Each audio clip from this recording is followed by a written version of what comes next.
وَلَقَدْ يَسَّرْنَا الْقُرْآنَ لِلذِّكْرِ فَهَلْ مِن مُّدَّكِرٍ۔ اور ہم نے قرآن کو سمجھنے کے لیے آسان کر دیا ہے، تو کوئی ہے کہ سوچے سمجھے؟ السلام علیکم ورحمۃ اللہ وبرکاتہ۔ عزیز طلبہ، آج ہمارا موضوع ہے اچھی اور بری تقدیر پر ایمان۔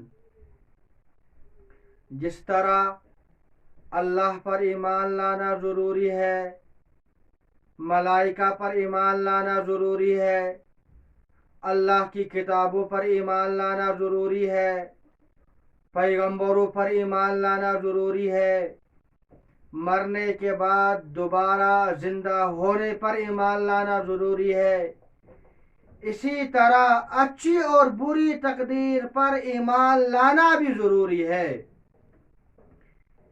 یعنی جو بھی ہم اچھے یا برے اعمال کریں گے، اللہ تعالیٰ کو ان کا پہلے سے ہی علم ہے، اور اللہ تعالیٰ نے اپنے علم کے مطابق ایک رجسٹر کے اندر لکھ لیا ہے جس کو تقدیر کہا جاتا ہے۔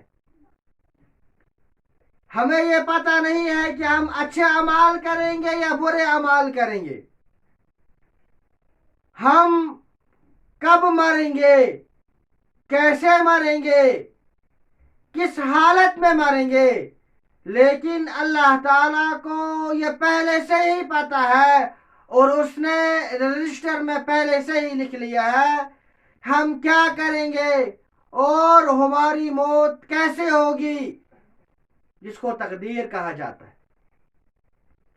اس کا مطلب یہ نہیں ہے کہ اللہ نے ہماری تقدیر کے اندر لکھ لیا ہے تو ہم اسی طریقے سے کر رہے ہیں، نہیں، بلکہ اللہ تعالیٰ نے ہمیں اچھے اور برے اعمال دونوں کرنے کا اختیار دیا ہے، اور اللہ تعالیٰ کو یہ پتہ ہے کہ ہم کون سی چیز کو اختیار کریں گے، اللہ تعالیٰ نے اسی کو ہماری تقدیر کے اندر لکھ لیا ہے۔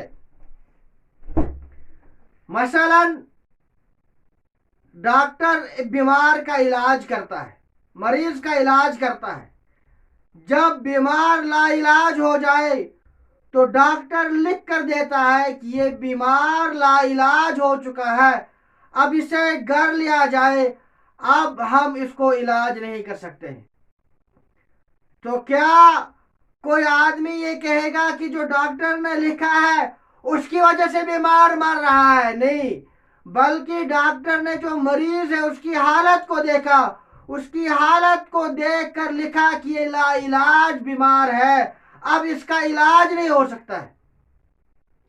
ڈاکٹر کے لکھنے کی وجہ سے وہ نہیں مرا، بلکہ وہ اپنی حالت کی بنا پر مرا، وہ اس حالت میں آ چکا ہے کہ اب اسے علاج کچھ بھی فائدہ نہیں دے گا۔ اسی طریقے سے اللہ تعالیٰ نے انسان کو اچھے اور برے دونوں طرح کے اعمال کرنے کا اختیار دیا ہے، اور اللہ تعالیٰ کا علم اتنا وسیع ہے کہ اللہ تعالیٰ کو پتہ ہے کہ ہم کون سی چیز کو اختیار کریں گے، اللہ تعالیٰ نے اسی کو رجسٹر کے اندر لکھ لیا ہے جس کو تقدیر کہا جاتا ہے۔ اللہ تعالیٰ سے دعا ہے کہ اللہ تعالیٰ ہمیں نیک اعمال کرنے کی توفیق عطا فرمائے اور ہمارا خاتمہ ایمان پر ہو۔ والسلام علیکم ورحمۃ اللہ وبرکاتہ۔